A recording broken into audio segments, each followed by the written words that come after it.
We're joined this week with JohnGalt, John of the LA Gladiators, the assistant coach for the Gladiators. John, thank you so much for coming by and joining us on our show tonight, man. Appreciate it. It's a pleasure. Awesome. You guys have had a busy stage. All the teams have had a busy stage. You know, it's kind of like with the homesteads. You have to work that much harder for 4 weeks to kind of make up for it. So we appreciate you coming despite that busyness.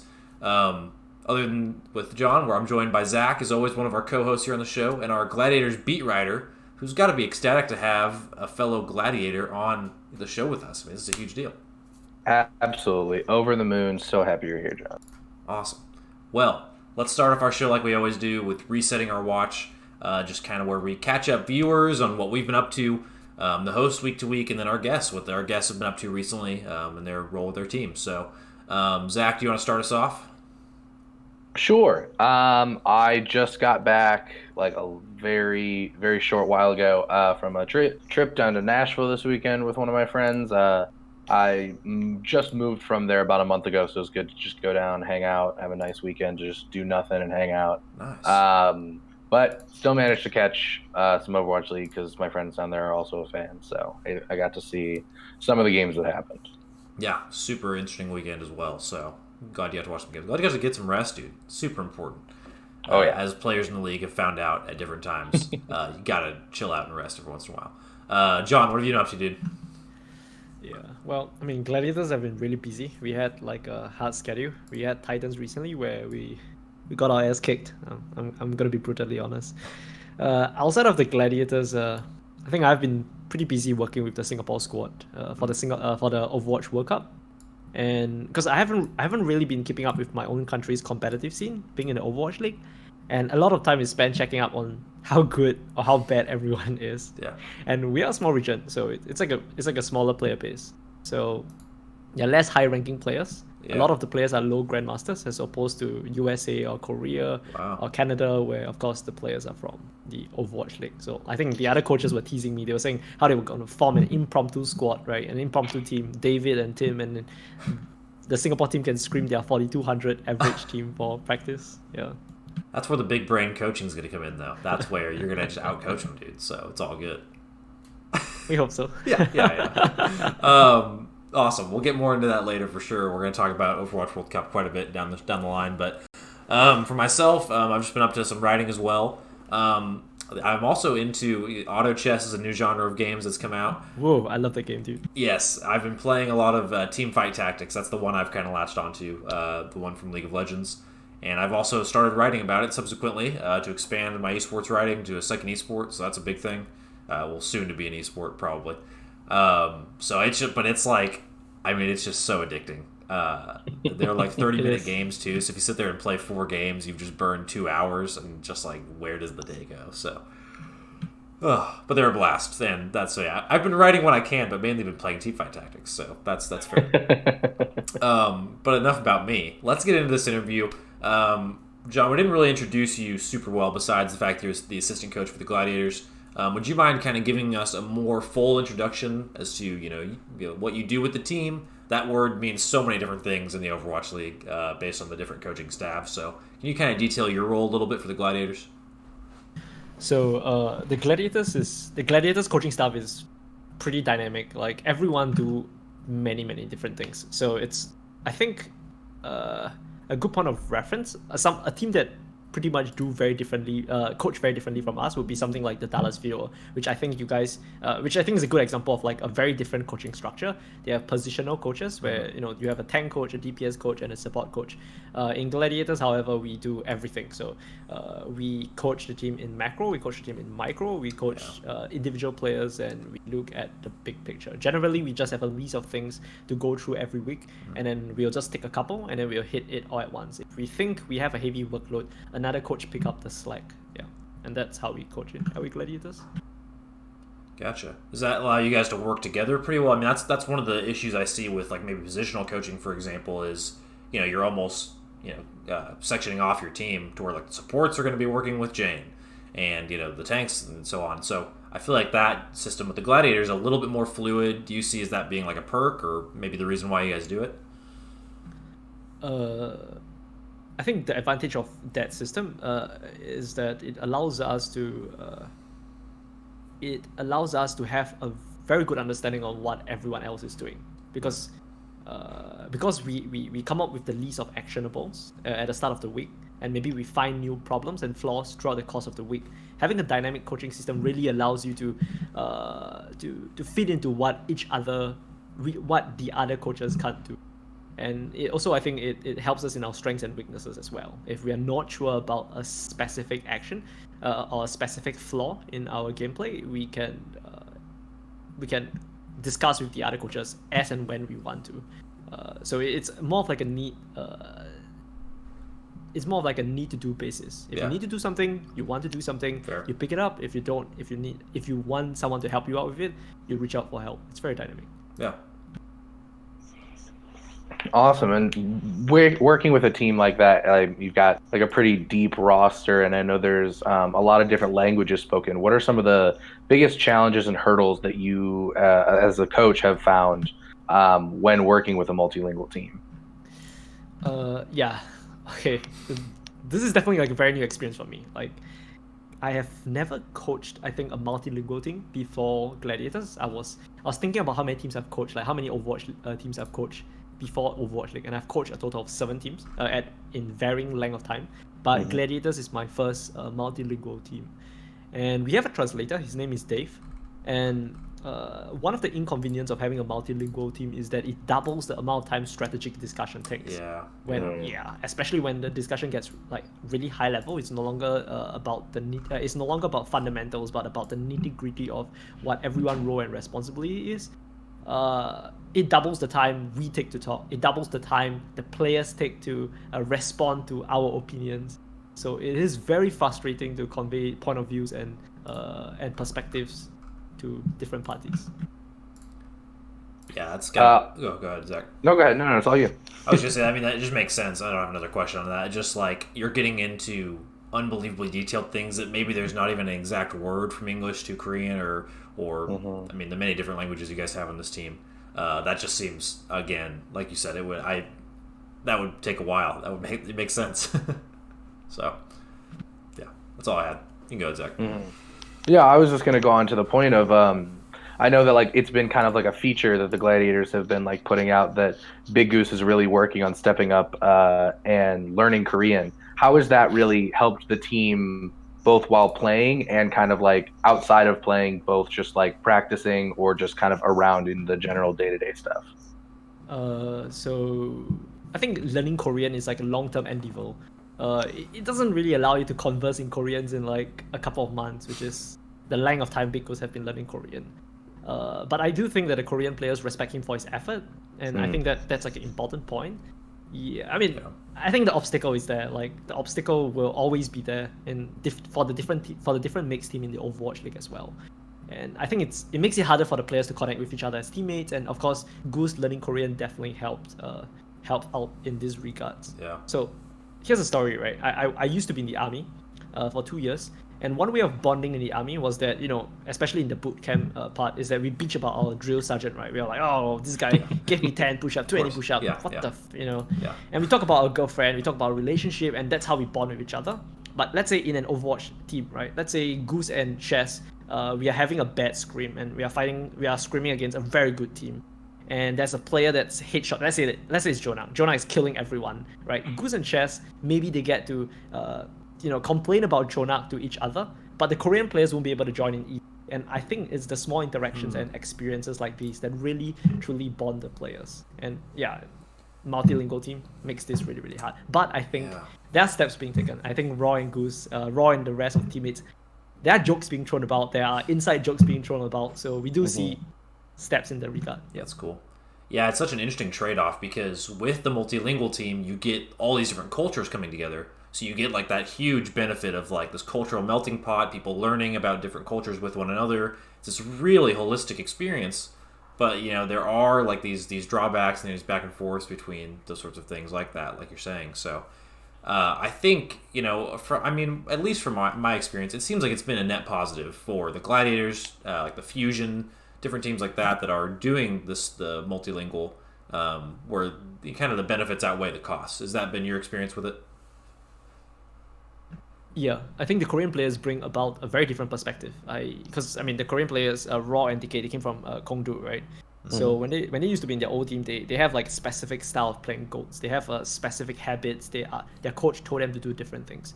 Bringing people from a very different, bring top players from a different region, and into an Overwatch League team, it really gives different players different perspective, and there is a lot of compromising, and also a lot of like cherry picking the traits that we think will go over well into like the season 2 of the Overwatch League. And I think that is something probably only mixed teams have, since you're bringing people from different contenders regions, from different regions of different meta. Yeah, absolutely. I mean, it's also nice because you don't have to limit yourself. You don't have to be like, all right, we can only so sign true. players that speak this language or come from this region. It allows you to be like, we really value the traits of this one player for the way that he plays, and we can see how that can complement our other players. So it's very nice that you don't have to limit yourself when, especially during the off season when you're bringing in players. Yeah. And we've seen kind of the inverse of that with a team like the Florida Mayhem. You know, Mhm. they just thought, we'll just go all Korean and we'll be good, forehead. That didn't, I mean, it's obviously more complicated than that, and you have visa issues with different players, but I mean, it's certainly just not a uniform case that going all Korean or all Western is a go-to plan. So, and because of what you just said, Zach, I mean, it opens up your recruiting infinitely. If you can recruit anyone because you have a system where it's streamlined enough to facilitate those players, then yeah, go for it. So, totally agree with that. Let's focus in on maybe not so much the Gladiators, but your your job and your life with them specifically. So, I think a lot of fans, so often like the tempting thing with esports and the beautiful thing about it is fans get like a view in, like they get to walk with the players, they get to relate to them more than like athletes and different things like that in pro sports. So, for you, I mean, fans are wanting to do the same thing with the coaches. So what does a day in the life of an assistant coach in the Overwatch League, what does a day in your life kind of look like, for example? Okay, You go. so yeah, my phone rings at like 8 a.m. I wake up at 8 a.m. I look through the screens of the following day. I try to find stuff that we can cover that day. Generally, yeah. And then the other coaches, I think, typically wake up early. It could be earlier, it could be a little bit later. And then later in the day, I meet with David, the head coach, Deepe, and Tim, the other assistant coach, and sometimes Faustus, our new assistant coach. And then we hold our daily debate where we talk about our plan for the day. We debate about the things we disagree about. We reflect on the strategic direction we have been moving towards in the course of the week, in the course of the month. So there's a lot of new plans and reflection of older plans, like things that we thought we made a mistake in. And then the team comes in. Maybe the team we have breakfast later. Then after the team comes in at, I don't know, 11:30, and then we go through whatever we have. We discuss with the team whatever we have, and then the scrim starts about an hour to 2 hours later. Scrims ends at about 6 p.m. If there are 3 blocks, which means there are 6 hours, then we end a little bit later. We end at 9 p.m. And then we head to dinner together. So that's pretty much a typical day. You start early and then you end sometimes later, sometimes a little earlier, and then we have dinner together as a team where we just chat about stuff, about auto chess sometimes. Yeah. Nice. What are some of the benefits you found of like kind of living in the team house, like everyone living to kind of in the same area, and then having like you're having dinners and you said breakfast together, like so that's most of the meals of the day you're having together. How have you found that benefit, especially with the new players that you brought in? Like, has it helped really kind of like solidify more of a team chemistry? Well, I mean, having breakfast together and having dinner together really gives you like an opportunity to just chat about things that are not strictly Overwatch. I have to be honest, 90% of the time we are chatting about stuff, it's always Overwatch, right? There's gossip about other, gossiping about like events, gossiping about new meta, talking about their ranked games the previous night. What's some of the gossip right now? I mean, what are the teams gossiping about? What is? All right. Not saying that part. Okay, that's fair. There are a couple of like more obligated more to try. It's yeah. Go ahead. Sorry, I interrupted. No problem. I think the other day, like 2 days ago, I was talking about auto chess, right? And Guppy, you mentioned you played a lot of auto chess. Yeah, the other day, because I play Teamfight Tactics. I've recently been playing Teamfight Tactics, but I've also been playing Underlords, and I've been trying to hit the top rank for Underlords. So for those who don't know, Underlords is like the Dota version of auto chess, and the top rank is called Big Boss, and I'm at Boss, right? And then Bistro is one rank below me, is at Lieutenant. So every morning at breakfast, I fucking tease him about it. I go, Bistro, come on, man, you're still a Lieutenant. Come on, you can't be it. That's just so bad, dude. You gotta start grinding it more. And then he gets a bit frustrated and blasted. But that's how the team talk to each other in breakfast and dinner. And I think LA Gladiators we bond, during the mealtime. That's awesome, dude. Love it.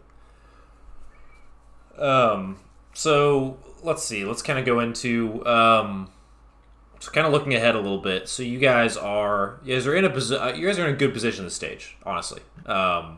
So I mean, you guys are, I think, you're at 4-3 right now. Is that right? 4-3, yep.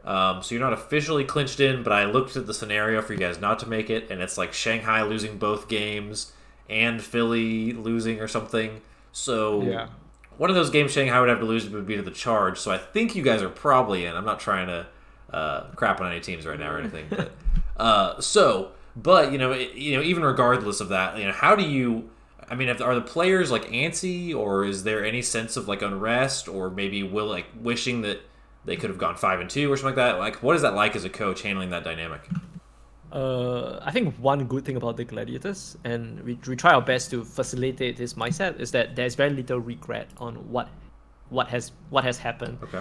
So we reflect a lot on what we thought we could do better, but we try not to regret about the actions we have taken, because hindsight is 20/20. You'll never be able to prepare perfectly for any match. So the players are generally very, very mature, and they are calm about whatever results that goes by. So for the playoffs, even though we are pretty much sitting on the fence, just right on the line, the players are taking it very well. They're just, all right, we tried our best, and then now it's out of our control. We will watch a match, we will cheer for the teams that need to win, and we will see how it goes. That's fair. Yeah, it's going to be interesting last week, week 5 here. There's a lot of things up in the air, so it'll be interesting, especially because it's not in LA. It's going to be over in Atlanta, where it's a whole different dynamic. So. Yeah, the match of the week, the Atlanta Reign versus the Florida Mayhem, by the way. I don't know if you guys saw that. The match of the week. Woo! Match of the week. The pillow fight of the week. Intense. Yeah, so. You guys have any plans for the off week, not going to Atlanta, just hanging out? What's the schedule look like?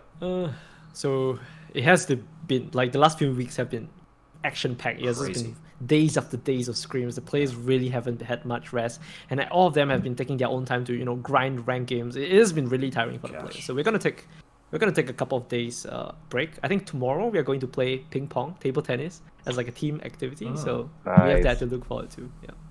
Nice. Have you guys played ping pong together as a team before? No, this is gonna be our first time. We have played mini golf. We have played paintball, which Sure4 students laugh at me sometimes. Oh, John, I shot you in the head. Headshot you. First 5 minutes in. But yeah, this is the first time we are playing ping pong. I told the team that I'm bad at it, but I was actually part of the school team, so we have that to look forward to. Ooh, it's gonna be fun. Crush the players' spirits. Yeah, there you go. Gonna get Sure4 back. Yeah, I was gonna say, who's like the odds-on favorite to win this ping pong tournament? I'm very invested in this now. Is this gonna be streamed? Like, what's going on here? This is great. I think it's just like everyone's just gonna play and see how it goes. Yeah, that's fair. Feel that. Cool. So, we're talking about getting in after this week. You'll enter into stage playoffs. You'll have some time to take a break, which is awesome, like super needed. But what is it like preparing for stage playoffs, specifically, rather than just like a regular season match? Is it like a different workload, or is it just business as usual for the players? What's that like for you? Preparation for in like the regular season, it tends to be about aiming towards your definition of the meta. So, for example, you think the best way to play GOAT is to play really aggressively, or the best way to play GOAT is to play really passively. And preparation in the regular season is really just taking one step at a time towards, the perfect definition of how you think the meta should be played. So there's a lot of theory crafting. There's a lot of streamlining executions that's isolated from whomever you're facing. I mean, there's still a little bit of specific preparations towards the team of the week that you're facing, but there is also a lot of theory crafting that is mainly geared towards pushing your team to be the best team of the meta. But when you make it to playoffs, right, you're pretty much far better than you were at the start of the stage.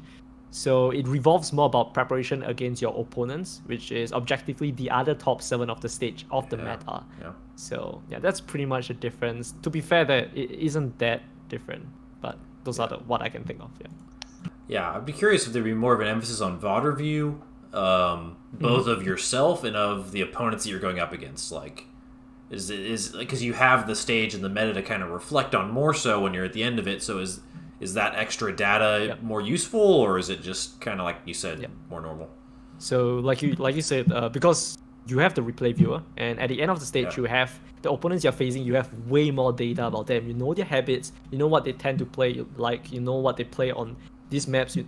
Its preparation becomes a lot more relevant. By the start of the stage, you don't know what the meta is going to be from maybe new patches.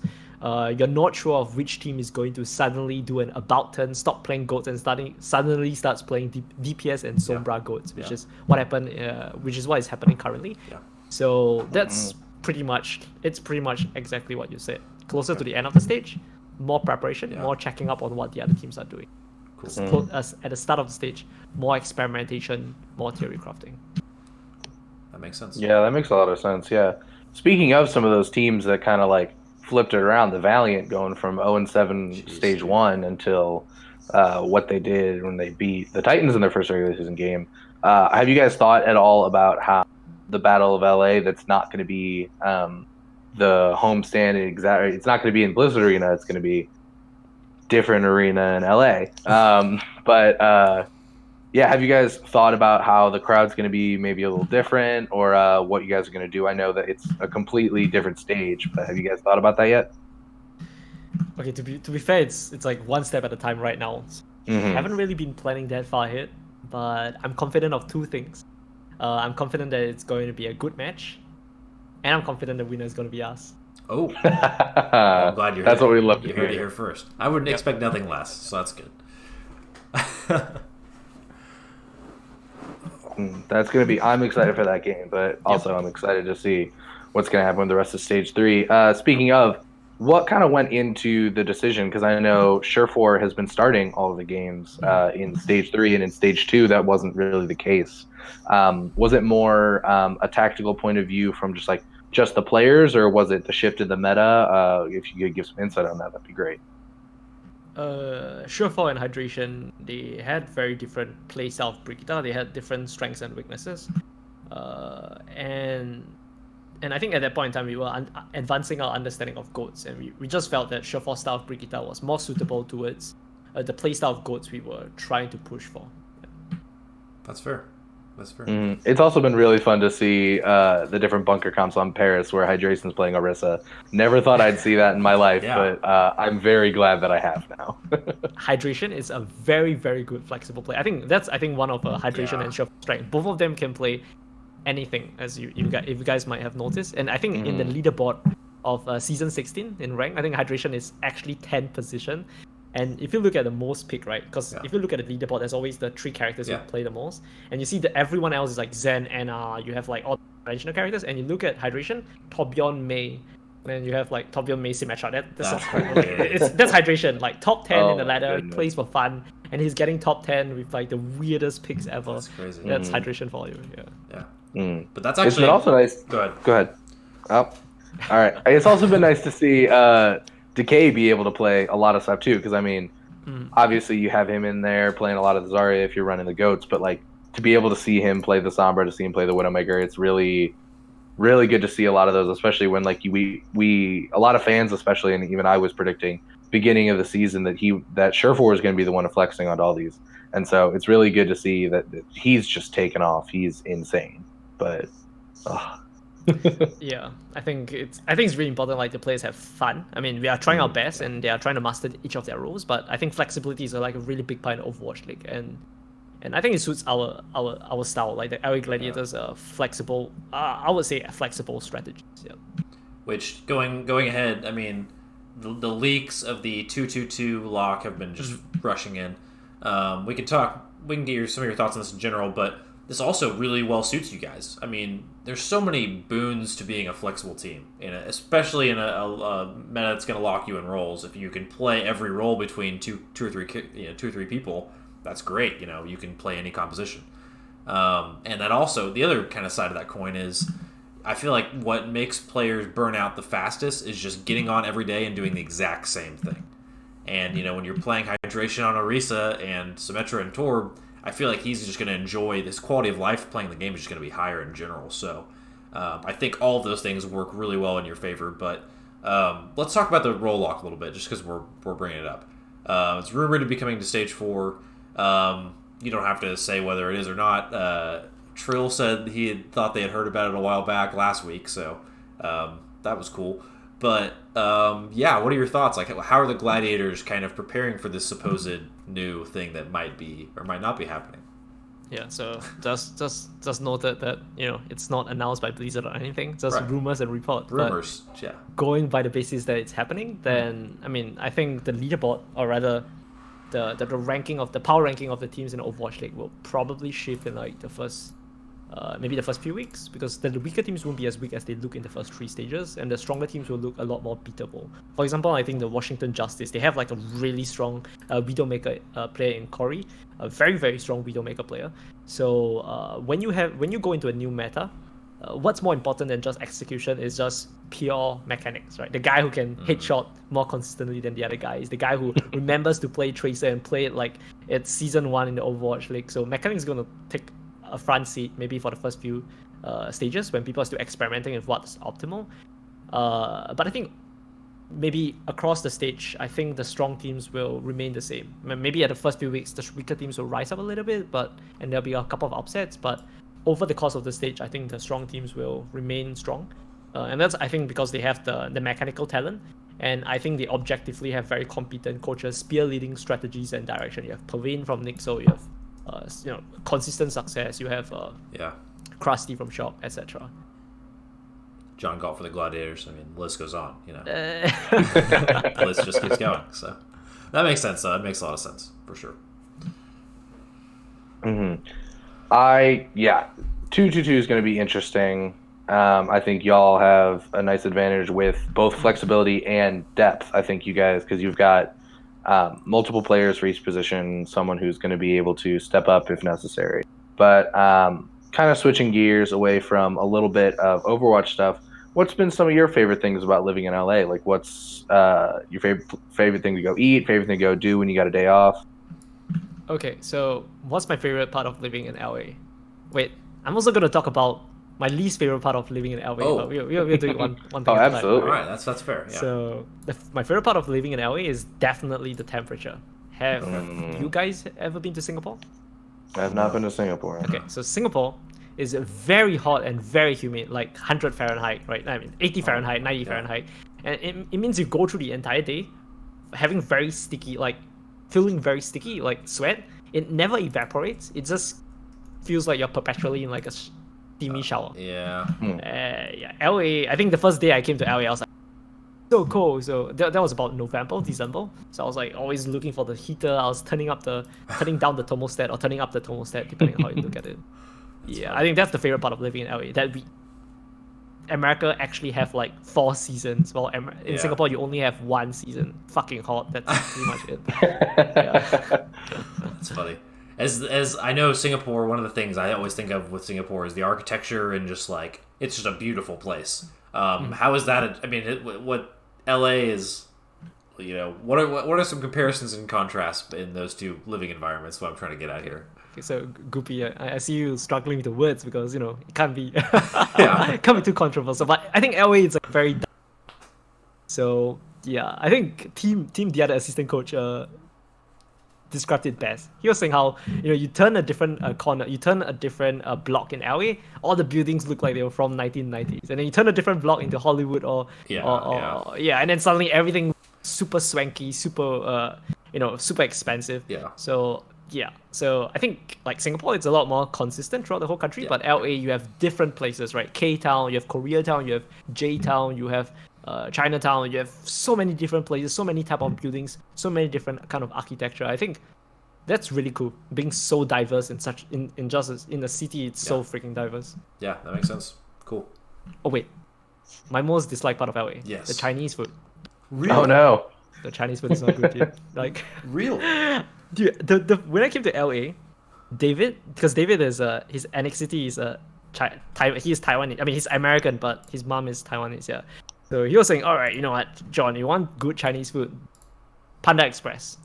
So I went to Panda Express. I bought Panda Express. No. It was. I was expecting like a 5 out of 10 or like 6 out of 10. It was not a 6 out of 10. It was like a 1 out of 10. It was very bad Chinese. God, I hate hearing that because I love Panda Express. Yeah, from what I understand, a lot of people like Panda Express. But I also understand that it's not like it's American Chinese food, Yeah, just like Taco Bell is American food. yeah. So that makes sense. That's really funny. Cool. So let's kind of get in. Yeah, let's keep talking about this stuff. So we were talking about Singapore. So, you're working ready for the Overwatch World Cup, and you are the head coach for Singapore. Which congratulations on that, by the way. It's huge. It's awesome. So we can get more into that here in a second, but I want to pick your brain. So it seems like a lot of players and a lot of teams right now in the Overwatch League are building on the assumption that NA players, EU, and Korea are really the only three options. Very few teams have branched outside of those three regions. And you have experience with Singapore. You've coached in Asia Pacific. I think you've coached in Australia, I believe. So you represent so many regions that are unscouted, kind of untouched by most Overwatch League teams, but there's still like clearly rich talent there. I mean, DM came out of Pacific in kind of a certain way, right? Like, so there's definitely talent to be found. So I would just be curious if you could talk to this a little bit. Are teams rightly not scouting these areas, or have you found a wealth of talent there that you think people are just missing out on? Maybe what are some players specifically? I mean, just kind of, can you talk to this a little bit? I think in the season 1 of the Overwatch League, I think most of the coaches came from America, came from Europe, and came from Korea. Mm-hmm. But going into season 2 of the Overwatch League, you really have more coaches coming from different part of the world, and having like different perspective of who are the top talents and which region have hidden talents. So I think that's a great thing because, for example, I helped out Team Australia World Cup last year a little bit. And if you coach your own country, not only are you coaching the country, you're also keeping an eye out for talents, right? So if there's anyone that stands out in the future, if you're ever looking for, there's ever tryouts, you can recommend this player to the team. So I think that's what we have in the current season of the Overwatch League, with more coaches from different part of the world, with contenders going in for like the second year running. I think there are more opportunities for players in the smaller region to step out. I have to be honest though. I think because I've been looking at Singapore, I've been looking at Australia, I think players are still not very experienced. So there are a couple of potential talents, but I mean, that's my opinion. I think they probably would play maybe 1 or 2 more seasons of contenders to really grow as a team member, to really grow in how they play Overwatch in the team. So you think kind of basically like the logical ladder is still that even if you're from Australia or Asia Pacific, that you need to eventually get to maybe NA or KR or EU contenders and then get some experience there to move up? Is that kind of the general vibe, or do you think that it's reasonable to jump from Pacific to Overwatch League? I think there'll be a lot less jumps as the path to pro, because I think Blizzard is talking about the path to pro, right? Yeah. And the path to pro, it gets more and more defined as we move into the next year and the next year and the next year. True, when the contenders started, I think it was a lot more. Even before contenders, you put players into the Overwatch League by basis of tryouts, by basis of watching third-party tournaments, by basis of watching VODs, from what I heard, even by basis of watching their streams. But as you have the path to pro, right? As you have the path to pro, and it gets more rigid, as it gets, you have the gauntlet and you have the showdown, then the path to pro becomes a lot more defined. So right in the old days, if you were a Singaporean and you want to be in the Overwatch League maybe 2 years back, it was very, very hard for you to make it to the Overwatch League. And it's still hard right now, but at the very least, you have a more defined path. You have to be the top team in the Pacific. You got to go into the showdown and gauntlet. You got to show that you can, fight against Korean teams and Australian teams and NA teams at an even front, and then maybe play in the World Cup, and then finally, hopefully, you make it into any contenders team or an academy team, and then the Overwatch League. Okay, that makes sense. Cool.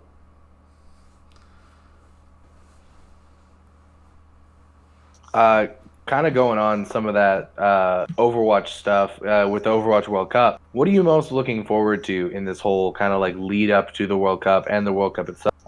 Getting to work with some of these guys in Singapore. Uh, I, I'm actually really excited about the opportunity because when I'm talking to some of these players, I think the first thing I realized was a lot of these Singaporean players, they are very smart about the game. They don't have much experience because they haven't been playing in top level teams, but they have a very good mindset about working hard. Some of them are really sharp as well. They have a lot less information than me, for example, because being part of the Overwatch League gives me a huge amount of resources. But even not having all these resources, they watch the Overwatch League. They play in scrims and they theory craft their own line of logic, and they come to this, a lot of times they come to a very similar conclusion as me strategically, even though I have so much more experience and so much more resource. And I think that just shows that, I think, especially for Singapore, and of course definitely for the other regions, they are very smart players, not just mechanically skilled player, but also very, very smart players. And I think these are the players with the potential to push in. And I'm really, really excited to work with them and to try to teach them what I have hopefully learned in the last 2 years. Yeah. And that's a great thing to have from the outset, because it's one thing to have the mechanics and then try and build in the game sense. But when you have the game sense, a lot of times you can just muscle memory mechanics. You just got to really grind and work on it. So that speaks of a really high ceiling for a lot of these players. It sounds like. So that's awesome. Cool. So we're talking about a lot of stuff overseas, that kind of stuff. So kind of fast forwarding to next season. Where geolocation has been rumored. This is again way past World Cup and all this into the next Overwatch League season. Geolocation's been rumored. For you guys, you're already in LA, so I mean that's a perk, I guess. But you will be traveling for away games more. Have you all at all started you said earlier one day at a time, so this may be a dumb question, but. Have you all started the conversation, or maybe just of what the regiment might look like or differ when you do get into geolocation? Or have you thought through it at all, what it might be at the very least?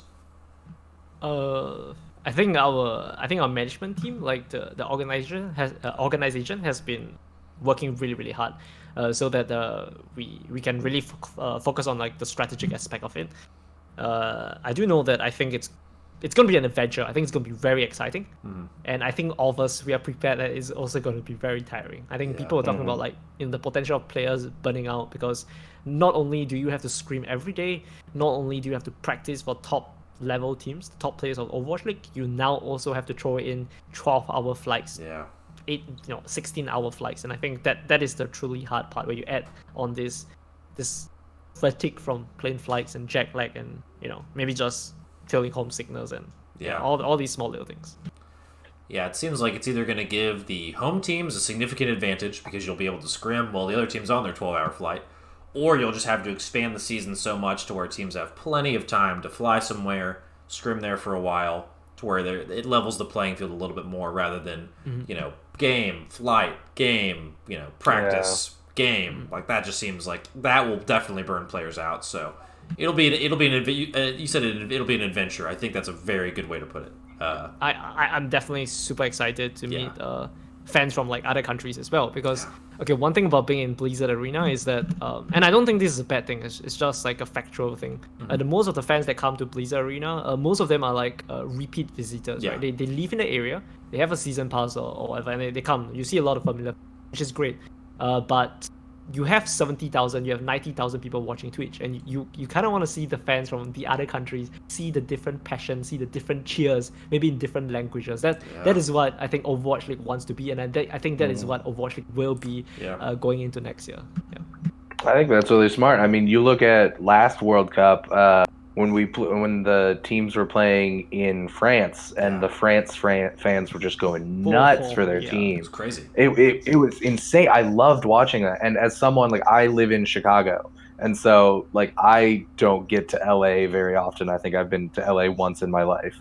And so even just for me, someone who's in the country, with the US being so big, it's going to be nice to have more opportunities to travel somewhere that might be like not a like closer. 4 or 5 hour flight. Like maybe like if I make like a 4 or 5 hour drive, that's fine. But like it'll just a better way to connect with so many more fans. Yeah.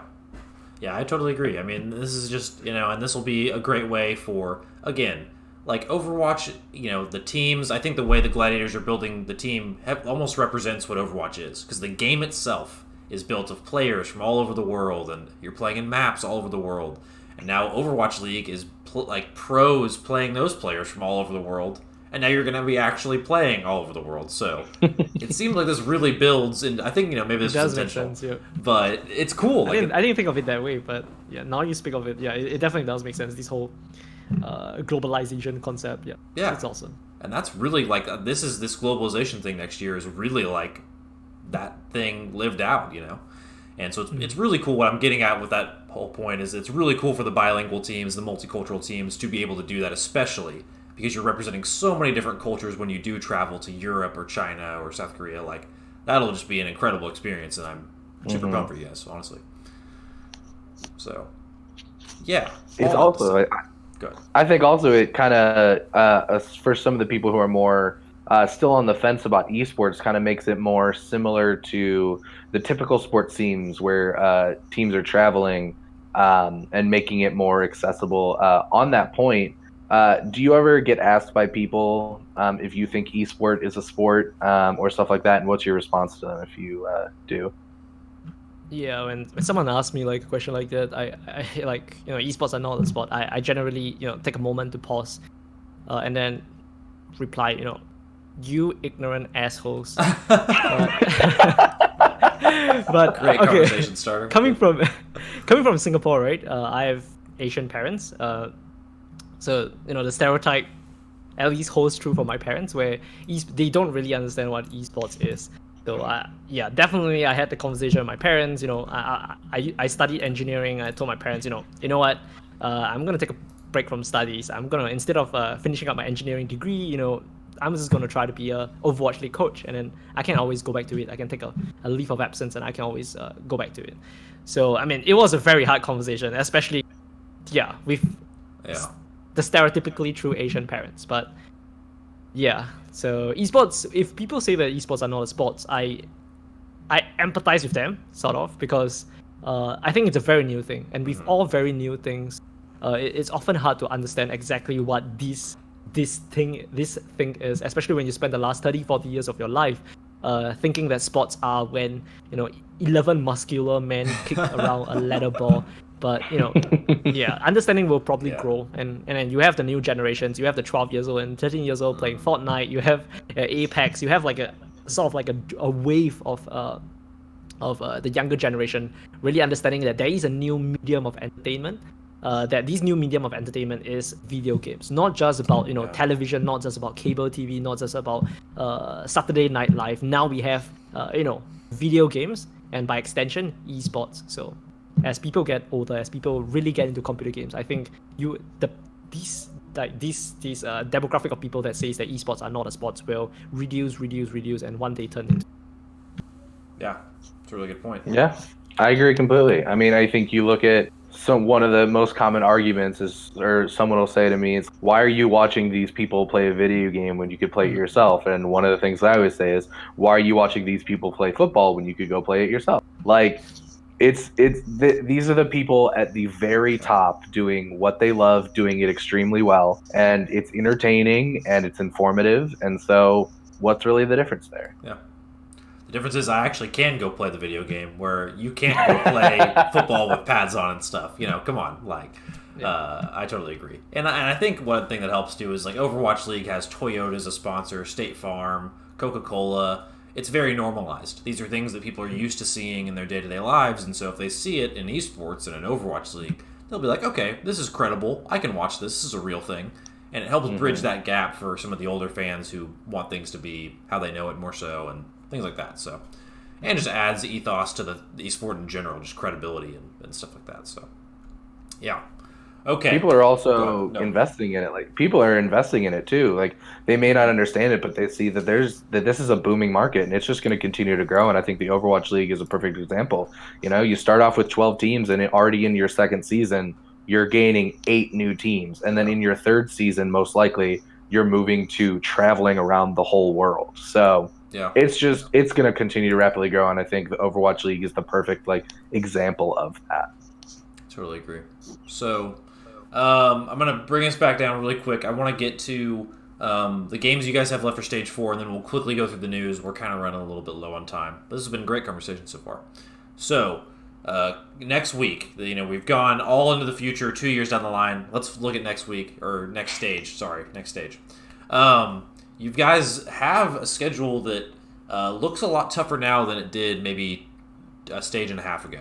You guys have the NYXL, the Outlaws, the Shock, the Spark, and the Valiant. I think, and then the other games are maybe the Fuel and maybe Seoul. Chengdu as well. Chengdu, okay, yeah. So that's a pretty stacked schedule, especially if Dallas and Chengdu can kind of get their stuff together. Those could all be 7 competitive games. But of those teams, which to you right now is the scariest? Like, which match are you thinking of as like this is the one we really need to prepare for? If you have one.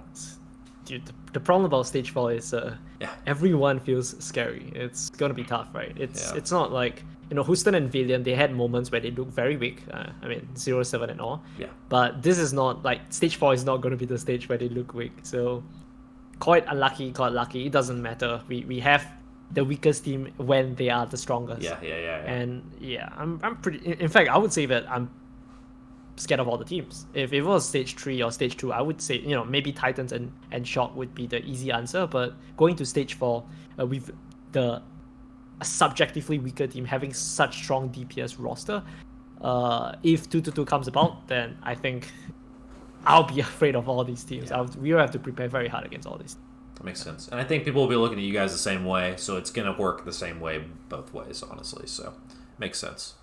Going to keep it interesting with that 2-2-2 if it happens. It's going to really throw a wrench in everything, and anything could happen. Yeah. Anything could happen. Yeah. Yeah. I'm excited for it. Well, let's run through. This is officially a recap show where we supposedly go through the games and recap them, but we hardly ever do that anymore because we usually have guests on, and this is way more interesting than that anyway. So, but we want to do justice to the people who like scheduling and things and want this to happen. So let's talk about the news. Let's recap it. So the biggest things that happened, I would say, over the weekend were the results themselves that were very interesting.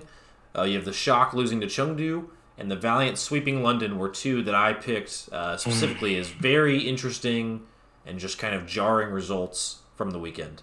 John, do you have any thoughts on either of those games? Did you watch those or see maybe what happened in both those games?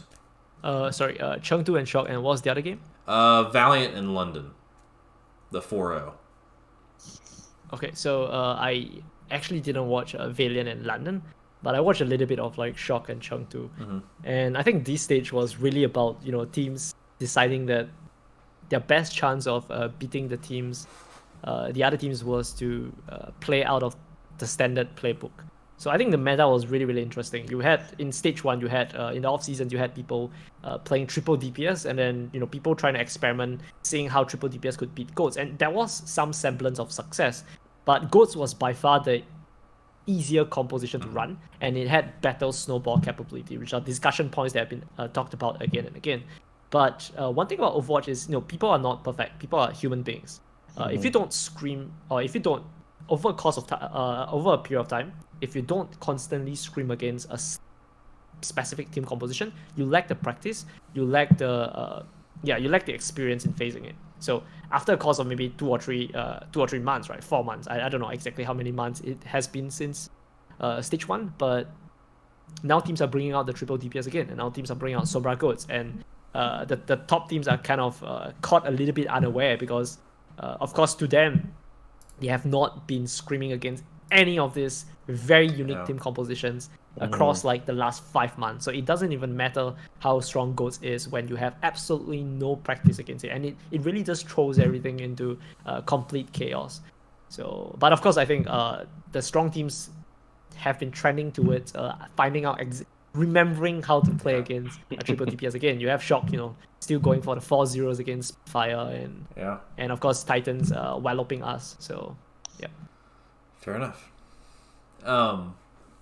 Interesting. So, and then the other piece of the news we could talk about from the weekend would be the Toronto Defiant making some big signings with Mangachu, Logix, and then they bring on Mistakes, and I forget the other person's name again, to the Montreal team. This is basically just a huge fan service move.